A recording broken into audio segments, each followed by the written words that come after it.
Trollord Games. Join the fray. GM Tricks of the Trade number 89.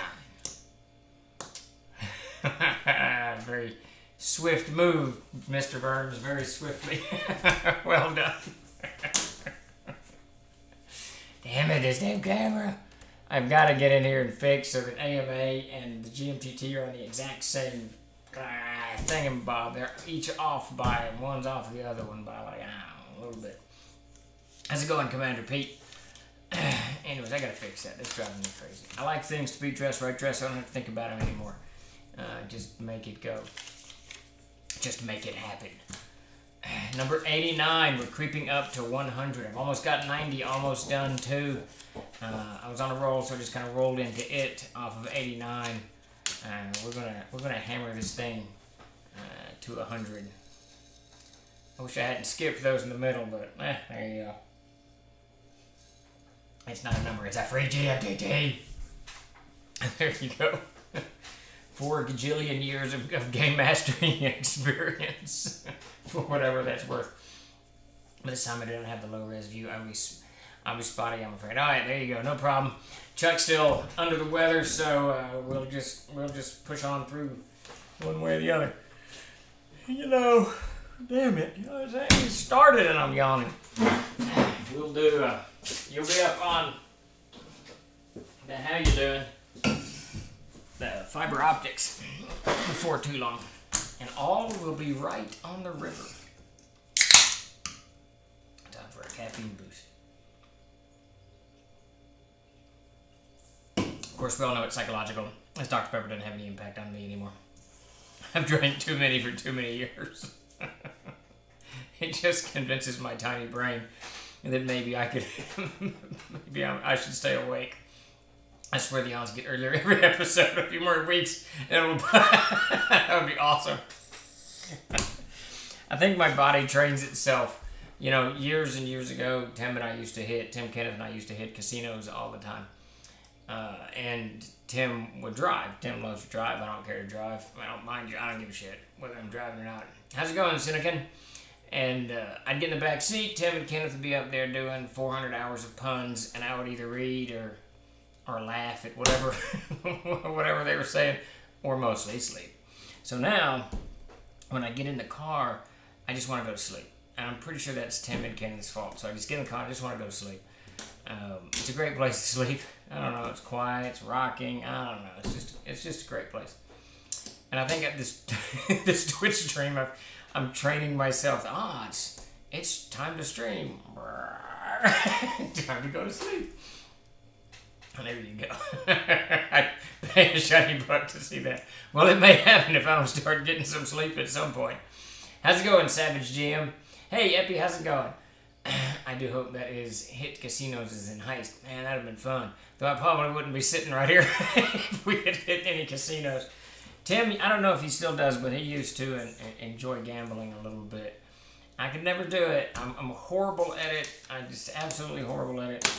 And I gambled once at the casino. I lost money very, very quickly within just a few minutes. And I spent most of my time while Tim and Kenneth were gambling. I'd spend most of my time at the bar drinking Guinness or whatever else they had on tap. How's it going, Willie? Steve has developed an immunity to beneficial effects of Dr. Pepper's. That's the sad thing is, at this point, it's just the taste. I look forward to a Dr. Pepper like nothing else. It's just, I am gobsmacked. I just absolutely love the taste of it. And I've learned that if you eat certain types of Doritos, it actually brings the taste down even better. So you'll see me eating, I call them hot chips. I think they're spicy nachos. I'm not sure which Doritos I ate. I went to a casino once with $50 and came home with $80. Yeah, I walked in. I did the wheel thing. What is that? Roulette. I did roulette and I lost, I don't know, $50 in like 5 or 10 minutes or something. I was like, all right, that was too hard to earn that money. I'm not doing that anymore. And then I proceeded to go spend the money on beer, which had zero return for that. Well, I guess some return, but Tim's pretty good at it. Alright, I got someone clawing at the door. Alright, we're about to we'll dive into. Come on, buddy. What's going on? Come on. There you go. Alright. Alright. Now look. Giant trucks scare my dog, so he comes to the office. What's the matter, buddy? Come on. You're too big for all that. Don't you? Don't you? Nah, he's not gonna do anything. He's gonna do whatever he wants to do. I got nothing for you. I am, as we speak, enjoying a bag of Old Dutch Ripple chips with my Dr. Pepper mini. So good. Yeah, some of the chips just really bring that taste down. I went to a casino in London once and sat down with 250 pounds to play poker. I stood up 8 hours later with 280 pounds. Those were the hardest 30 pounds of my life. Yeah, you got to really enjoy it, to get into it. I don't know, some people do, but it's just not my scene, so I don't ever do it. GTA Casino is better, yes. See, and I don't even do that right because my son played GTA like crazy and got, I don't know, $20 million or $15 million on whatever character. Who's the bastard of the characters? I can't remember their names. But, so I just use his money. I've never even really played the game. So I just go in there and drive the car and kill people and get into gunfights and wreck things. And it's good stuff. I love GTA. Hey, Matt, are you lumbering north? Headed back to your domicile? We're going to dive into GM tricks of the trade in just a minute. Give everyone a couple minutes to wander in. Today we're doing we're tackling gaming on the fly, running a game on the fly. This TikTok is becoming a great source of GMTTs for me because sometimes I don't know what the hell to write about. We've written about a lot, and we've discussed a lot here on the channel. But there's a bunch of really good DMs over there, and one that I follow. What is her name? Oh my God. Sometimes the Bard. I can't remember her name. she's got a fantastic channel. Just filled with DM stuff.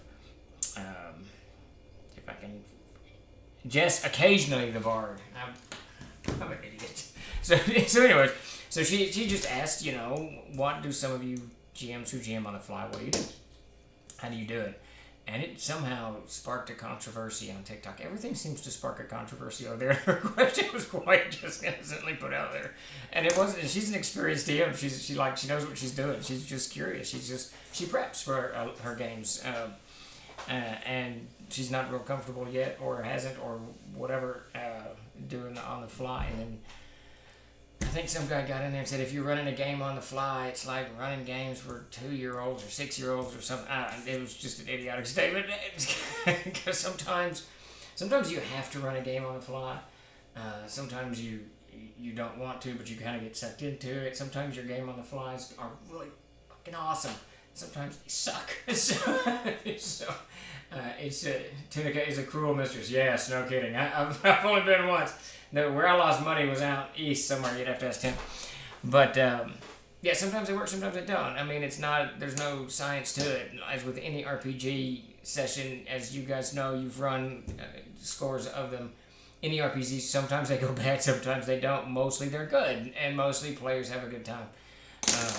I saw one fella asked, I don't really understand the psychological terminology used here, not completely, but he said, how do you handle imposter syndrome? And I think that the concept is you think you're doing a good job, but you're not, or maybe you are doing a good job and you think that you're not, or something. I'm not sure. I didn't actually respond to his. It was a really cool TikTok that he put out, but I didn't want to be flippant, and all I could think of is the second one. There you go, Borvaxer. I didn't want to be flippant. I didn't want to make him think that I was being flippant, but really, if people are asking you to run the game again, you got to be doing something right? Either they really don't want to run the game, or you're doing something right. Insecurity. And I get it. I mean, it's... And how often do players actually tell you, that was a great game? Occasionally, but mostly they just want to get back to the table. And that's kind of your motivation, right? If they're saying, hey, when are we running a game? when you run in the game, then that's kind of your thing. Imposter syndrome is when you're convinced you're an imposter and you'll be found out at any time, even when you're competent. All right, there you go. Yeah, I knew it was something like that, but I didn't. Like I said, I didn't answer that gentleman's TikTok just because I didn't want to sound flippant, and it's one of those things that can easily. I've run games that have been horrible. I've run games that have just completely derailed. In the middle of it, just derailed. I remember once, Mac was there back in the late 80s. It was so bad. I've done this only twice since I've been running games since the late 70s. I said, all right, just stop. This is a dream. Everything that just happened was a dream sequence. You just dreamed this. You remember that, Mac? I threw the whole thing out. It was just terrible. And it happens. It happens. I can always do better, but it's a group. It takes a group. And that's actually, it's funny, Eat to Surf, you can get us back on track with that one, because that's one of the things, that's probably the biggest thing about running a game on the fly that I put up when I responded to her just a little while ago, is really, when you're running a game on the fly, you really want that group dynamic to play in your favor. You really want to engage those people. And we're going to get that in just a minute. But let's dive into GM's Tricks of the Trade number 90. Nope, number 89, running games on the fly. We're actually going to do another one next week. GMTT number 90 will be part 2 of this, because I got it on quite a roll and started rolling in it. Yeah, Mac's laughing there. Mac, I don't even know what it was. I remember vaguely Ariok was involved. Is that right? I remember we were in Northern Greyhawk somewhere. Steric, maybe? I can't remember. It was too long ago. But I do remember, this is all crap. It's all crap. I like season 10 of Dallas. It was all just a dream. Didn't Lost do that too? Didn't Lost do a whole dream sequence or something? I can't remember. How do you know there was a season 10 of Dallas? Good God, I didn't know it ran that long.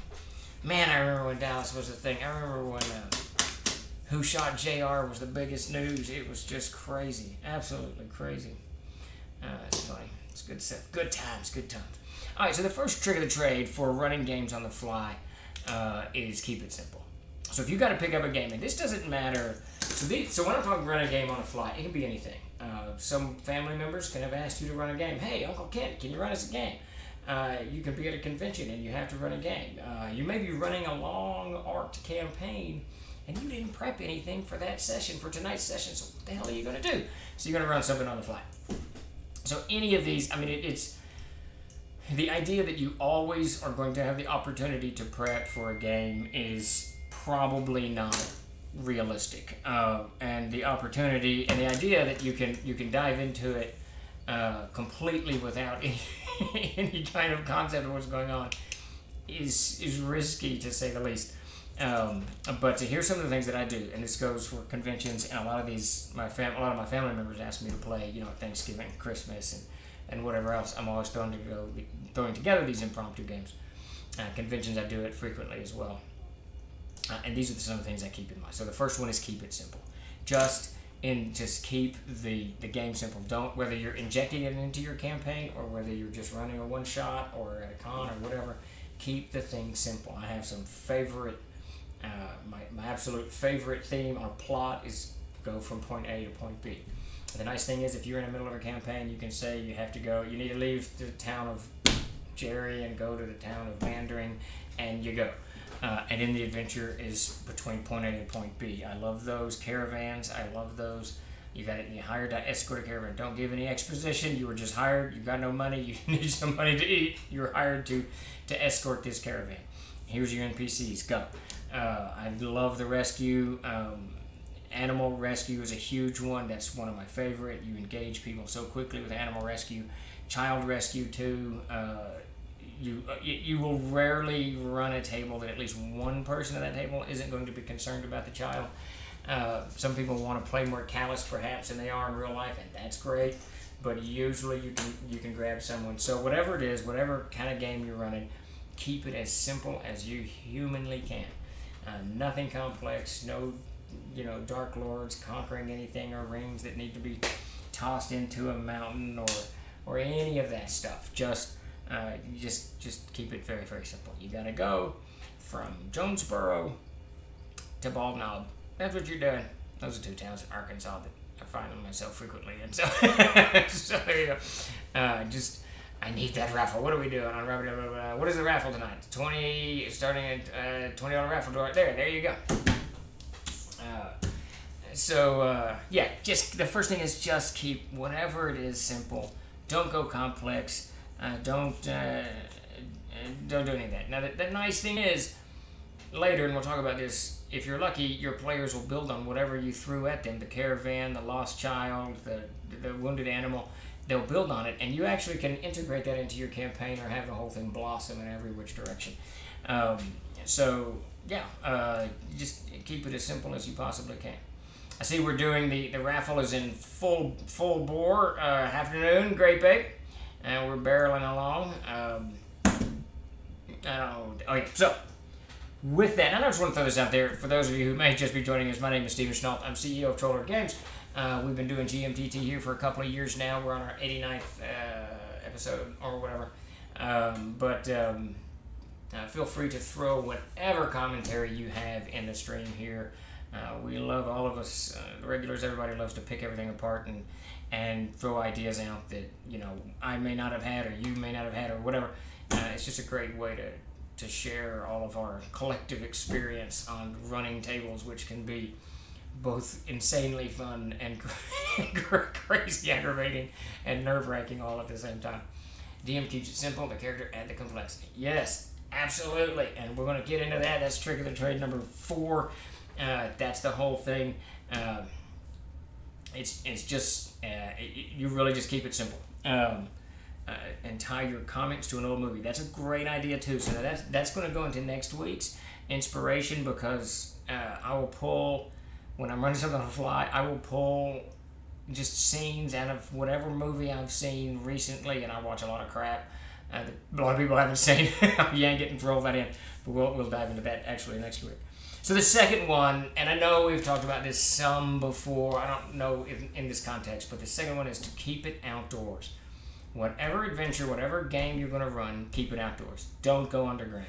I absolutely avoid underground dungeons for the most part anyways, but on a game on the fly, it's a recipe for a disaster. You really can't do it on the fly much because there's so much that goes into a dungeon that's static. Rooms, halls, traps, monsters, and then if you're like me and you start putting monsters in this dungeon or trying to just throw them in there, the ecology is going to break, and you're going to be going, why is this bugbear here? Why is this owl bear in the back of this dungeon? How's it eating? What's it drinking? Where is it defecating? So you get all of these things with dungeons, I think, that because everything's static, you can't change as easily. And that especially goes with monsters. So keep it outdoors. The outdoors are absolutely fantastic for on-the-fly games because you can change anything. You can have them walking down a forest path. The forest path ends. There's a river. Across the river, there's a marsh. On the other side of the marsh is a hill. Beyond the hill are some mountains. So in the course of a 1.5 minute description, you can hit 5 different types of terrain, or whatever it is. Clouds, rain, sun, heat, snow. There's so many things you can do with the outdoors. And the nice thing is you can shift the goalposts very, very easy. In dungeons, it's difficult to do, especially the deeper they get into the dungeons. It's harder to move things around because they've already explored sections. But in the wilderness, it's a little bit easier. Just you can have it so that they never go back to the same spot. They're wandering lost in the woods. Whatever it is, sandstorm comes along and blows away their footprints in the desert. They don't know which way is left, right, or center. So there's so many things you can do with an outdoor environment. Put this game on the fly in the outside. Just throw it outside. Don't go underground. And the other nice thing about this, and this is a huge thing, is this is how you fire up your players and get them to engage. When you're describing the outdoors, use whatever experiences you possibly can, whether you've been hiking or canoeing, or whether you've seen a good movie with this great terrain, or you watched Lord of the Rings, or you read Lord of the Rings, or you read whatever, and you've got these images in your head. Roll them to the table. Absolutely roll them to the table. Put those descriptions out there when they're going across the bridge and into the swamp. Give them as much descriptive text as you can. Not only does it eat up time, but it also it gives you a much better image of where the playing ground is, and it'll start firing up your imagination to put things hither and yon and this is the most important part, it engages them because now they're starting to see this country unfold in front of them. They start getting excited, and then they start getting more into the game. And at the end of the day, that's what you want. We're getting at in a minute. You want them to be more excited about this game than not. In the 80s, I ran a D&D game based on a Star Wars novel once. Quick idea, goblins are rustling a village sheep. There you go. That's perfect right there. That is the perfect on-the-fly game. You're walking down the road, there's some villagers shouting, in dismay. Some goblins have stolen their sheep. You get hired or requested to go find the goblins and recover the sheep. You got a whole night's play in front of you. You can do overland tracking. You can do a couple of running battles into the goblins' village, getting the sheep back. There's so many things you can do with that. That's the perfect on-the-fly adventure. The goblins aren't attached to any Dark Lord. They aren't doing anything. They're just taking sheep. That's all they're doing. It's the absolute perfect way to do it. I'm working on a new overland travel system to try to make it more relevant for RPG. That would be very cool. I do a lot of on the fly. I do 90% of my gaming is overland, and anything for me that would actually facilitate that is good. Gary Gygax's World Builder was a fantastic resource that I use constantly for that. On the fly, go with what you know. Yep. Stay in the familiar. That too is going to be in next week. And borrow. The thing next week is borrow. What is it? Beg, borrow, and steal. If you've used it before, use it again. If you've got a new table and you've used this adventure over here, pull it out, throw it onto the table. I do that all the time at conventions. A lot of the games that I've run at cons, Mac has already played it because I'm sitting there going, okay, what am I going to do? Oh, wait, I remember when Mac and Chris were doing this. Okay, I'm going to do that. And I just drop it on the table and roll with it. In your comfort zone is a very good thing. Can a dungeon be designed to essentially be an underground wilderness, real-world ecologies like owlbears feeding on rats, etc.? Okay, so that's a fantastic segue into my most failed dungeon experience. My most on-the-fly failed game I ever ran. This is one of the things I was going to talk about. It's a perfect segue. I would say, in answer to your question, yes. So I did that. I don't think you were in this game. It was at GaryCon 3 or GaryCon 4. I can't remember. It was the one where I ran the game. I had about 20 players, and I ran it in the cafeteria, so that was already off to a bad start. But when I had the idea in my head, and it's in Alfstrag to this day, I just don't run it because it just didn't work. But I created one of the levels in Alfstrag, about a third of it, maybe half of it, was this wilderness environment that one of the Devil Lords had created, and he made this kind of outdoor environment.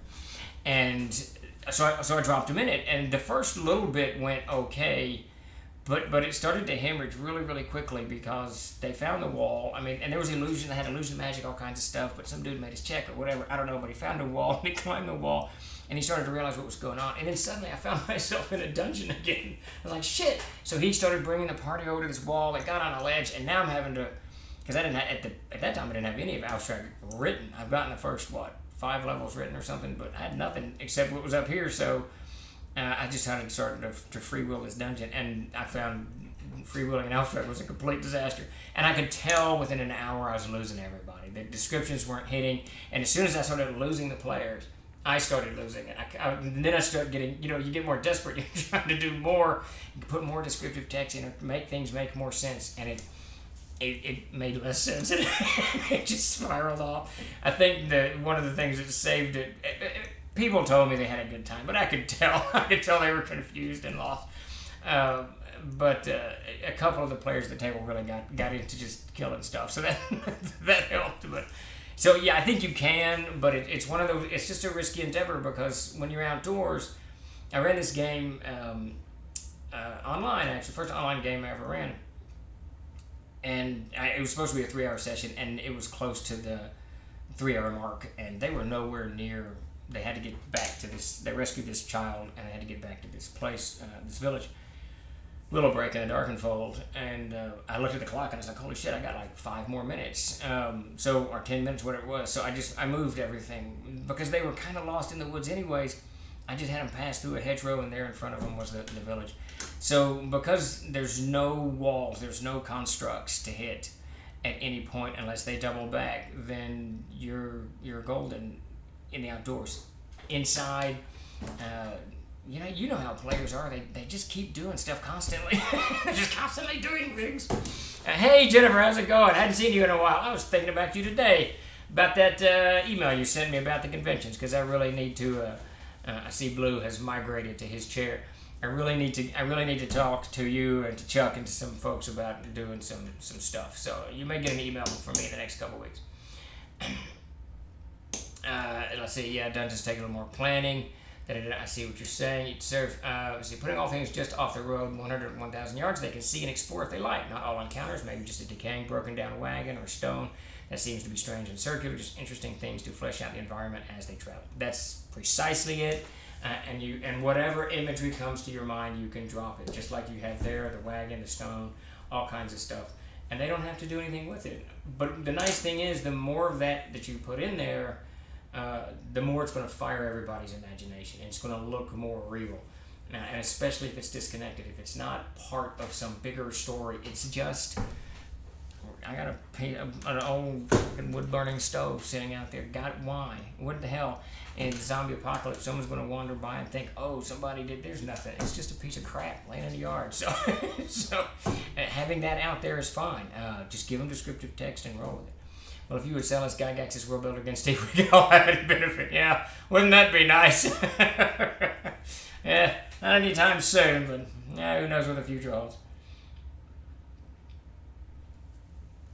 I say to this day, and many of you know this, it is a damn shame those are not on the market. Whether from us or from some other publisher, those world building books, the Canton Crew World Builder, Living Fantasy, and City A, they're all fantastic books. Really, really good resources. Well, thank you for the subscription, Geek Preacher. Very much appreciated. I'm glad you could join us today. I'm honored. Yeah. Well, if I remember sending the email, then then perhaps. Those honest players doing stuff, then they're always doing things. You know, which is the good thing and the bad thing. Because you know they're going to push those limits. They always do. But it also helps fire put fuel on the wagon. No, I don't know why I'm doing fuel on your wagon. Fuel on the fire. I want to scritch your dog behind the ears and tell him he's a good dog. He is a good dog. He is scared of giant trucks. We really don't have any idea why. Hey, Blue, what you doing? He's trying to sleep is what he's doing. And I'm always bothering him. I like to get him to howl. Hey, can you howl? What?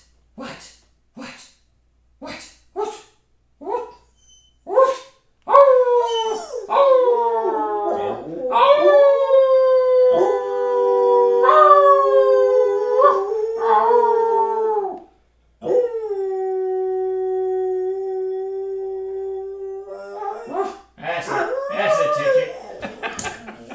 That is a fantastic dog. That dog cracks me up all the time. Thought I'd jump in and push my agenda. Push away, my friend. Push away. You got your show tonight. You're doing the Grognard show tonight. Fuel on the Wagon. That's a dangerous adventure. Right there you go. We've come up with two adventure ideas already. That's always a trick. If you're stuck with something to do, give your players a chance to set up something on fire. Try to keep them busy for a bit. Yes. Don't always do something. That's always a trick. If you my cat is going nuts. There you go. That dog likes to howl. I have never had a hound that likes to howl like that one does. It opens up. No, it's on Tuesdays. I'm still trying to figure out what agenda I'm pushing this week.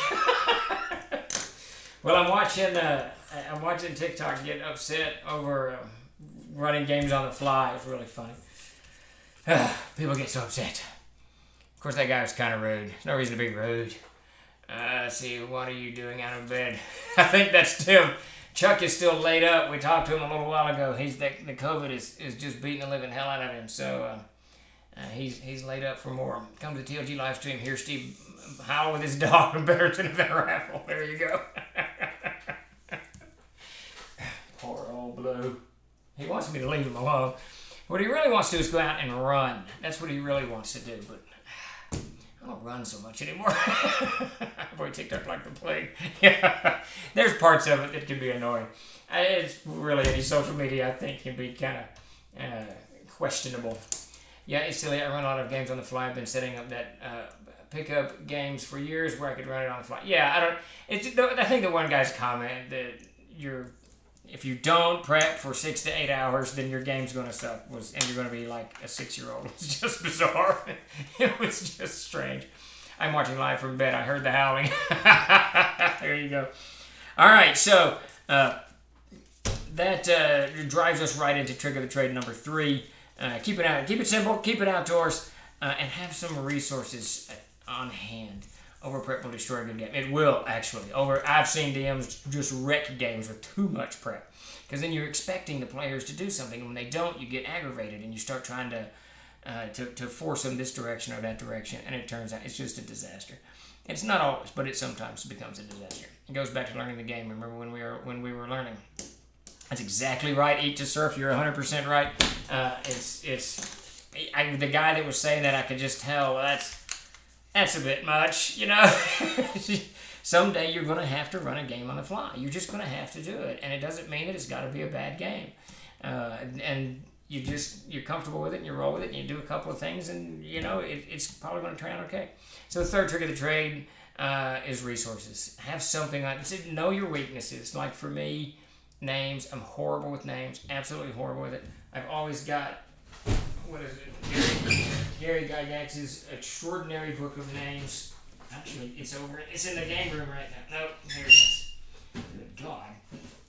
I always have this book right next to me, whether I'm running games, or whatever, because it's wonderfully organized. It's filled with a gazillion names, and I can use it. I can just open it up. I know where the German names are. Those are the names I like the most, and I roll with it. Davis, my brother, just finished, and we obviously can't publish that anymore. We'll be putting out his book of names, which is a fantastic resource. He had this brilliant stroke of genius like Davis does, where each, like the orc names and the dwarf names and everything, he gives 100 surnames and 100, what's the other one? Surname and what's the other one? Whatever. The two names, so that when you jumble them together, you got thousands of names you should get out of it. It's just a great idea that he had. And that should be out in the next month or so. But for me, it's a book of names. For you, it might be an NPC book, or a weapons book, or a tree book, you know, terrain, whatever. Just have some resources at hand that you're going to need, that you know you're going to need, so you can dive in real quick and answer questions or throw something out there that's needed. It definitely takes a leap of faith. There is no doubt. That's my motto: prep less, play more. You know, well, and part of it, you know, when your life gets a little bit more complicated. You got hounds and children and jobs. It's difficult to put 6 hours of prep in. In college, I could do that, right? I wasn't going to study. That was crazy. But I could prep for a game. But I can't. I don't have the time now. There's way too much other stuff to do.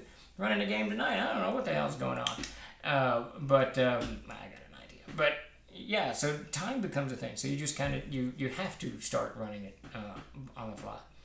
I swear by Mike, she is Return of the Lazy Dungeon Master book. I have not seen that. I'm going to have to check that. That sounds like something I would enjoy. Prep because you like prepping, but always play prep or not. Exactly. That's a great slogan right there. I need to print out those random name generators in Crusader's Companion book. Yeah, that's a good resource. Is this a torture episode where you just show us books we can't have? Yeah. Well, here, I'll just add to it. Here's my favorite of the Gygaxian fantasy worlds, Living Fantasy. That's a great one. And then Gary was the most proud of this, Castle Zagic, which it's one of the best things we ever put out, without a doubt. And I think one of the best things Gary ever put out. And it's got my favorite artist, Jeffrey Jones. And she had a sex change operation. So I think Catherine Zeta-Jones, that's the actress. I think Jeffrey's name when she passed away was Catherine. I can't remember. Anyways, absolutely love Jeffrey Jones. Catherine Jones' art, great show. Let's see. This is a torture. Blah blah blah. I have the Writer's Digest character naming source book. Yes, that's a good one. I have a book used for what was that Palladium book? I always used to have Armor and Weapons. That Palladium book was a great book. I have a book used for naming kids. That's a great one. The free Crusader's Companion you can download from TLG with name tables. There you go. That's it. Just go with the latest millennial trend and name your PCs after herbs and fruit. Hey man, whatever works for you. Excuse me while I whip this out. Being prepped leaves more room for improvisation when needed. Yeah, there's and that's sort of what started the controversy.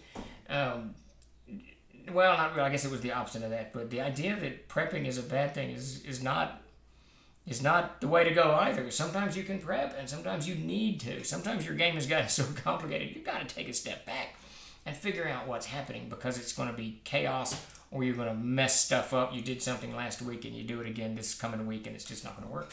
So sometimes you absolutely have to prep. And that's why I don't think there's any kind of, when you're running games, there's no kind of stylistic that's better or worse or whatever. You, as a GM, the more you GM, I think the more confident you are in your abilities to do any kind of game that's thrown at you, right? And I think that's part of it. Simply because after a while you figured out you have to. And I know I've talked about this here before, and Mac, if you're still listening, I remember when I mentally shifted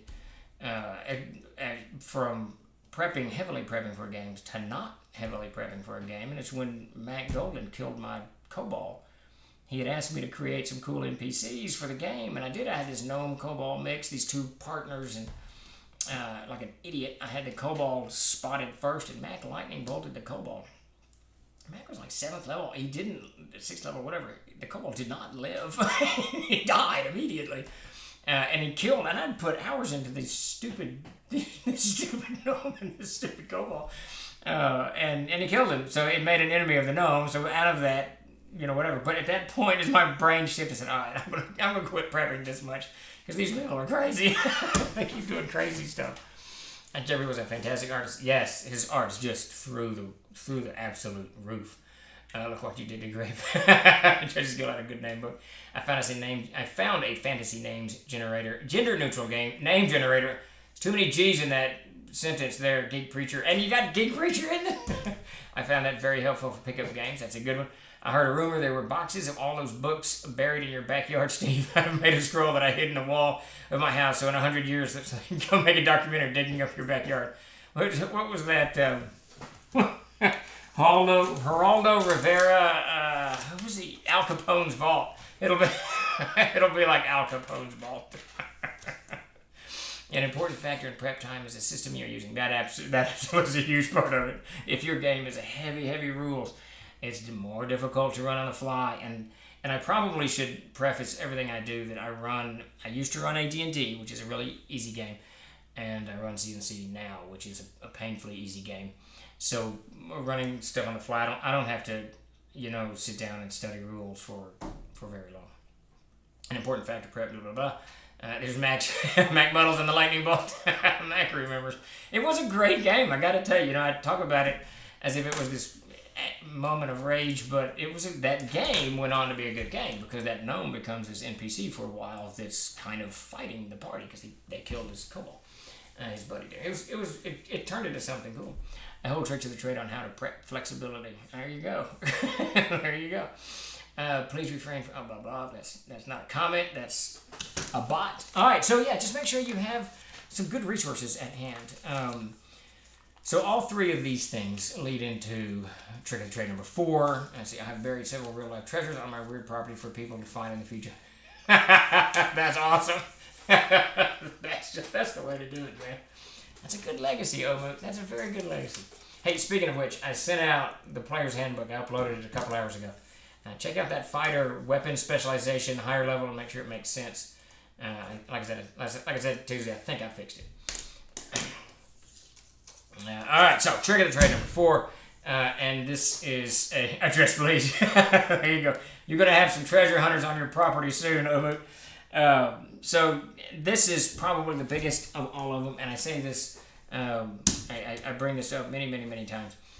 When you're running on the fly games, when you're running prep games, when you're running any kind of game, engage the players as much as you humanly can.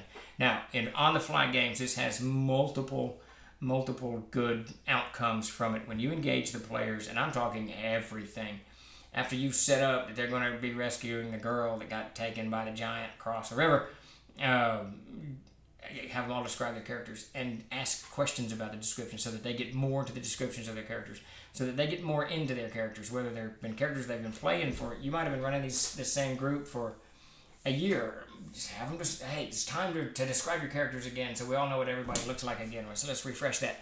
Have them describe their characters. Have them set up marching orders, guard orders, describe their camp, how are they camping, high ground, low ground, whatever.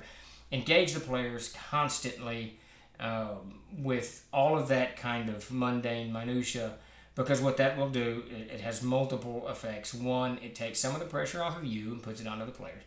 And it engages the players into the game more so that they take more ownership of the game because they're doing more. Everything is becoming something that they're doing. They're going to be more inclined to play more, which leads into you role-playing with them more, or the gold at the end of the rainbow, at the foot of the rainbow, top of the rainbow, wherever the leprechauns put the gold. You can get the players role-playing with each other so that they're not even including you, and that's the gold in it, because then you can take a step back, and anytime the players are engaged with one another, you can take a step back. And since you're running things on the fly, you can fix stuff, you can add stuff, you can kind of think about what you want to happen next. Why is that owlbear there? Okay, maybe there's a treasure, maybe there's a cub that the owlbear, whatever. It just gives you a couple of minutes to kind of regroup behind the screen while they're role-playing with each other. And I think Eat to Surf, I think you mentioned this earlier, and the real golden nugget out of all of this mess, if you can engage the players, they're going to start, or Willie, I think it was you, they're going to start saying stuff. They're going to start responding to the descriptions you give. They're going to start responding to everything around you and feeding your imagination. So you might be able to build the game off of what they are saying. So let's just assume that you're doing this rescue the girl thing, or the goblin village, whatever. Well, I think the goblins are going to live, the goblins probably live on a village that's going to be in a valley or something. Whatever. They say, when the players are saying, bring whatever experiences they have or concepts or thoughts that they have, you can build off of that. All right, yeah, great. Goblins are in a village. Like it. Any kind of stuff. I'm looking for the tracks, or any of the tracks that these goblins have, or any of them mounted. They are now. So they can feed your imagination with the questions they have, and the more you engage them, the more questions they're going to have, the more invested in the game, so you're kind of passing ownership to them, which is just a fantastic way to keep it all of it just rolling forward. When my players don't give their characters backstories, I don't make them, but then I start making stuff up with them. New NPC, hi player one, I'm your long lost sister Gwen. There you go. And that's an engaging technique. You've said something to them, and now suddenly they got to figure out who Gwen is. And well, what are our parents like? Where do we grow up? And that's anything like that engages those players, helps bring more stuff to the table. And you want them at the table full bore. If you have one or two players and a 5 or 6 that are really into the game, really into the descriptions, really enjoying the crossing the country and setting up watches and posts and all of that stuff, they're going to play harder. They're going to role play with NPCs, all of that stuff, and it's going to help fuel the whole thing. And you end up, like I said, passing a little bit of ownership over to them and letting them run. I've the longest session I've run where people role played. It's David Hockey and Todd Gray. Mac, I think you were there. Yeah, I know Mac was there. I don't know if Charlie was there, but it was almost 5 hours of gameplay that these two knuckleheads role played. I think it was 5 hours. That's tough. It was many, many hours. I sat behind the screens reading comic books. Yeah, if you can engage the players in any capacity, especially in role playing with NPCs and role playing with the other players, then you've got gold there. Speaking of buried treasure, have you read the book The Secret of Ted Mann? I have not read that. Probably shouldn't even mention that here. Don't want y'all finding my gemstones. There you go. Snow Quilted, hey Pete, Story Crafter just heard that trick. Expect we will be describing our characters again soon. There you go. Hey, King Carther, glad you could join us. Better late than never. Canadian gamer. Glad you could jump in. One of my players is a half-orc former slave. Campaign happens to be going back to that city, so that I'm going to see if he wants to draw out floor plan for the place he held. Figured his character would know it well. There you go. That's a perfect example of engaging the players. Now you even got them making your dungeons or whatever it is, the room, the village, whatever. And that's gold. I mean, that's gold. The more they're going to play in the game, the more they have vested in the game, the easier it's going to be to run the game on the fly, because you're kind of turning some of it over to them. You're feeding off of their responses and you're feeding off of their imaginations. And in a very short time, all of these experiences that you've had as a DM, whether you prepped or not, will start to spill into it, and it'll run the whole thing smoothly. So the fifth trick of the trade, and this is a little bit harder to do, but I always recommend this if you possibly can. Engage the players emotionally. If you're running a game on the fly, now this works for prepped games too, of course, but if you're running a game on the fly, try to engage them emotionally somehow. If you can get one or two players emotionally invested in the game, rescuing a child, rescuing an animal, carrying an animal from point A to point B, animals are, and there's a lot of animal lovers out there, and people hate to see them hurt. So, my favorite is mules. I love putting mules in the wilderness. People, for some reason, will not leave a mule alone. They're constantly trying to help the mule. Umut, I know you've been on a couple of those games rescuing the mule. And it's not even that one, that the animal never is the central focus. It's usually just kind of a descriptive thing, like the wagon in the woods. And once they've kind of spied the animal, that becomes the central focus, and they start gearing all of their efforts. The rest of the game doesn't matter. They're emotionally invested in this child, or rescuing this person, or rescuing the animal, or helping the animal, whatever it is. And once you have them emotionally invested in that, whatever else you're doing doesn't matter that much. It's going to kind of fade to the background. They're really not going to remember it that much. They're really going to focus on his mule, the dog, or whatever it is, the cat, whatever you want out there. I probably shouldn't go with a rat or something. It's probably not going to have that emotional context to it. But you try to give some kind of emotional connection to the characters, for the characters to have, so the players can latch on to. It just gets them more vested in the game, and it takes that pressure off of you. That's a huge part of running games on the fly, is to get the pressure off of you and put it on the players, so that you've got more time to think and more time to react and more time to build when you're behind the screens while they're doing whatever it is that they're doing on the outside of the screens. Kill a dog, it's that easy. People in this chat will be upset just by my saying that. That's how potent of an idea it is. And it's why if you watch any Kevin Costner movie, there's always a dog that gets killed. And as soon as a dog gets killed, you just want everyone to die. You just have cats too. Whatever it is, it's infuriating. Horses, it's almost there as too. So killing a dog will fire people up. Don't kill a rat. There you go, Willie the rat. I just got that. Yeah, don't kill a rat. What was that? I saw someone with a pet rat, letting it eat out of their mouth. It was just weird. But hey, man, whatever. I howl with my dog. She eats with a rat. I don't care. Carry on. Isn't that what Kansas says? Carry on, my wayward son. I don't care. That's what made John Wick so good. Yeah, absolutely. Yeah, the car and the wife and all of that, but the dog, especially because the dog, and they even double whammied it, didn't they, Statler? Because not only is it a dog, but it was a dog that his dying wife gave him as her final gift to him, and then they did that, and that was it. When I watched John Wick, everyone had to die. And I got to tell you, the ending of John Wick was awesome. It was awesome. Held a message for a reason. Aggression. Allow will post it to chat. Hurt my cat, and I'll kill you. Kill my cat, and they'll never find your body. I can make it happen. There you go. Yeah. Oh yeah. Wait. I did. Yes, I will allow that. That's fine. There you go. You got flagged, Savage GM. That's funny. That's the thing, though. You all you have to do is throw something like that, some kind of emotional tether out there. Players latch on to it. 1, 2. It really only takes 1. If you can get 2, that's great. Spoilers! Surely everyone's seen John Wick by now. Surely. But if you can just get that emotional tether on one of them, then that one person's going to start focusing, and that will help drive the whole focus of the game. The whole direction of the game will go in with that animal. If you have nothing else to do, if you're not doing anything else, or you don't have anything concrete, or you really haven't rolled anything out, or you really just kind of spitballing, random encounters and whatnot, that animal, that child, can give a whole level of impetus that takes all of the pressure off of you, and now you're just kind of letting them react to the animal, and you're playing the animal, or the child, or whatever it is, which is a nice thing to do. So running games from the fly, I do it probably too often. I do it now more. When I was a younger GM, I prepped like crazy. Mac will remember, we would be in the middle of a game, and I would stop and say, okay, we got to stop for a couple of hours. I'm going to go home and fix this or whatever, get ready for the next session. Let's meet back at 6 o'clock.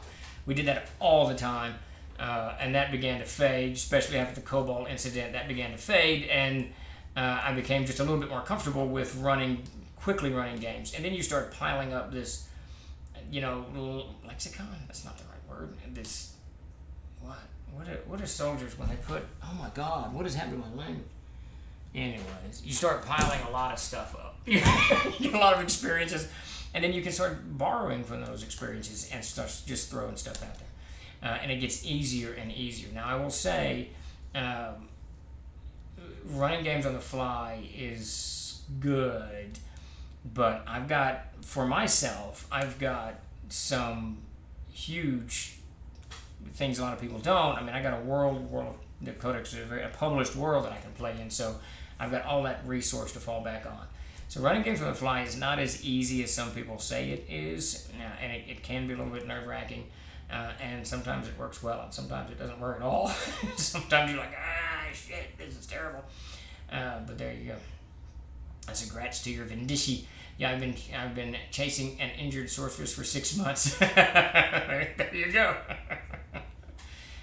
So who did someone win? Oh, it's a Vindici one. There you go. That's what that congrats was for. I had no idea. Real long shot. I didn't know what you were talking about.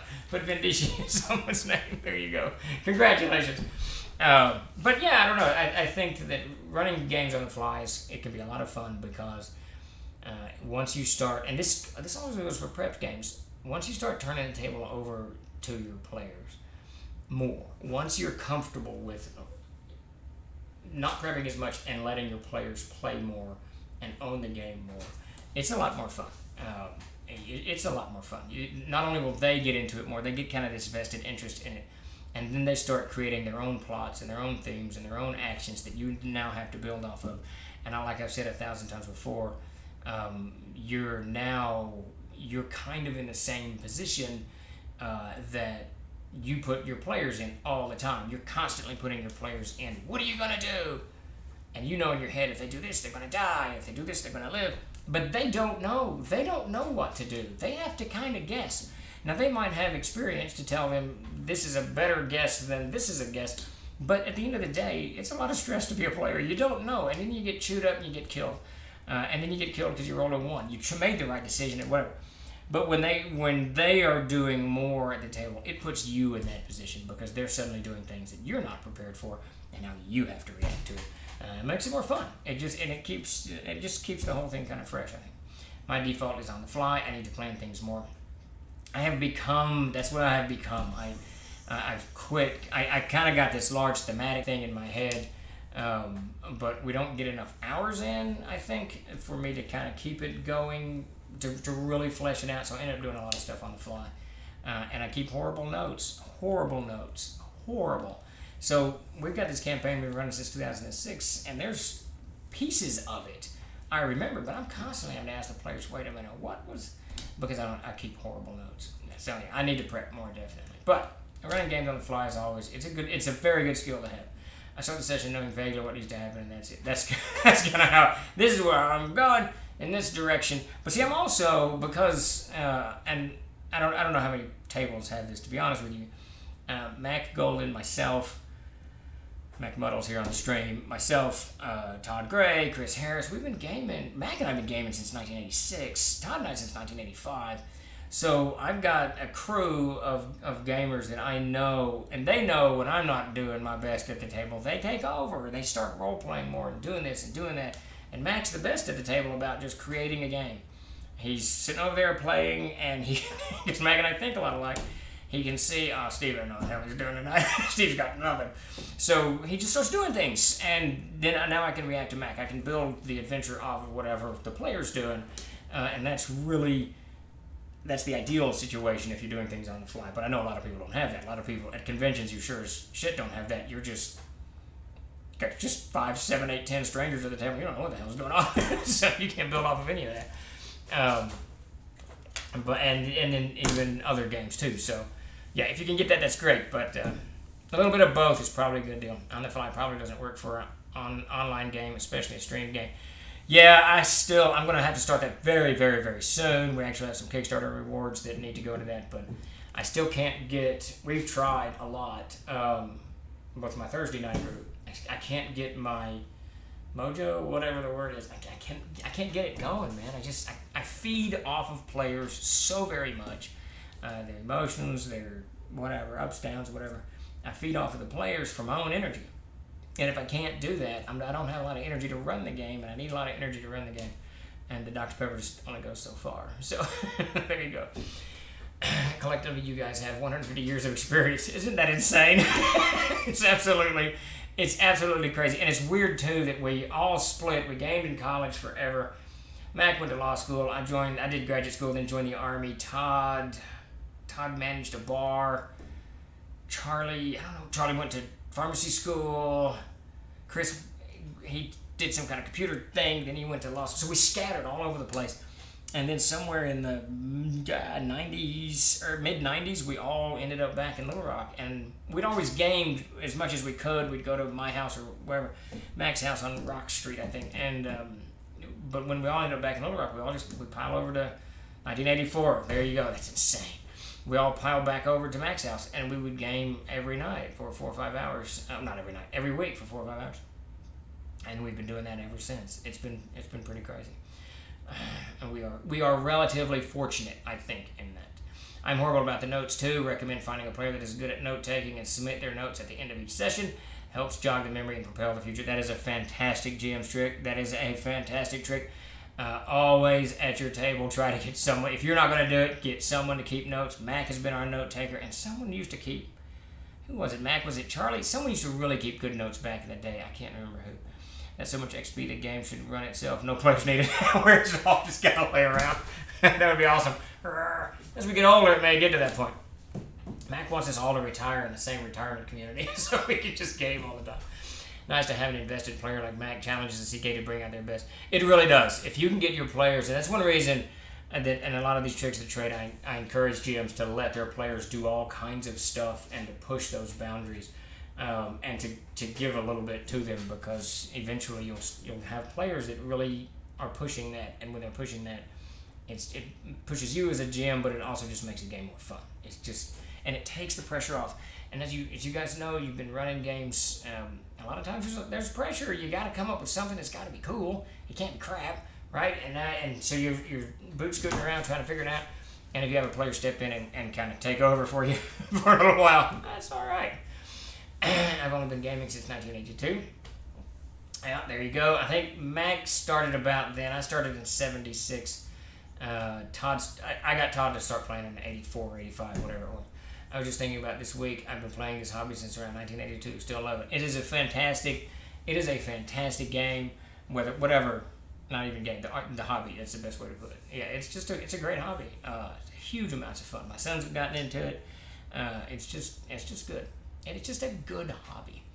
I won't run online games because of the prep. Yeah, I can't get the camera thing gets me. I know note takers are great to have. Also love having a player that likes to paint minis. Yeah, we don't have that. Mac used to paint minis. Whatever happened to that, Mac? You need to start painting minis again. You and Davis used to paint them all the time. I give a Sage 10% experience bonus for taking notes, and that's a great idea, Babushki. That's a great idea. Give them more experience. You have to know when to push the CKT and when not.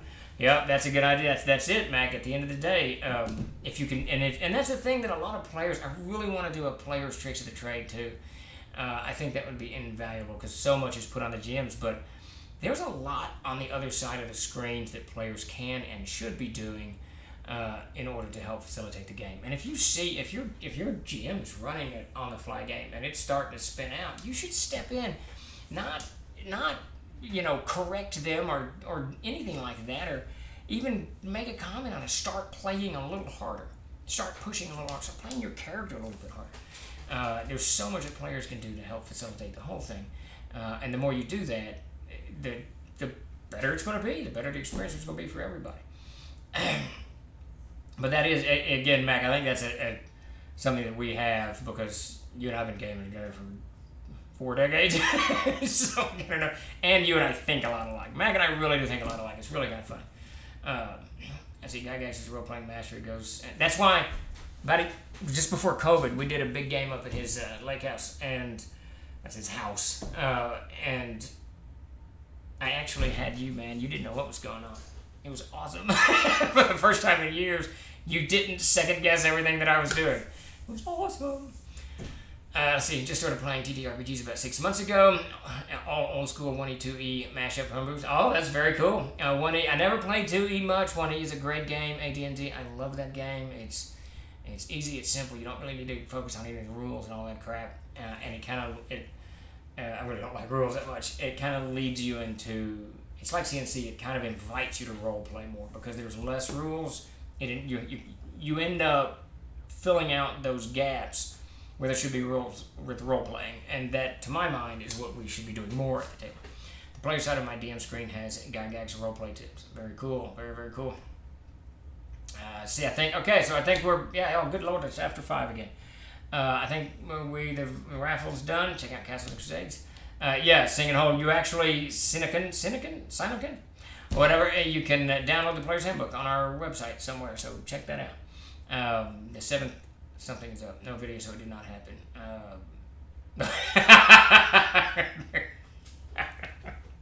Damn it! It was a great game! It was great. You guys were second guess. I think Chris finally figured out what was going on, like day 2 or something. It was very cool. It was a fun game.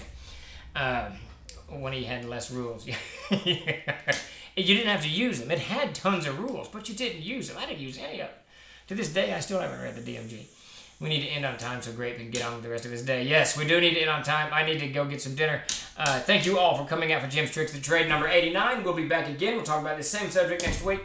And please join me for Ask Me Anything next Tuesday at 4 o'clock. Same bat time, same bat channel. Wait, same troll time, same troll channel. And we'll be back. So thank you all for coming in. And you all have a wonderful weekend and a good Friday. And we will see you guys in the next week or so. How do I stop this craziness? Here we go. All right, take it easy, y'all.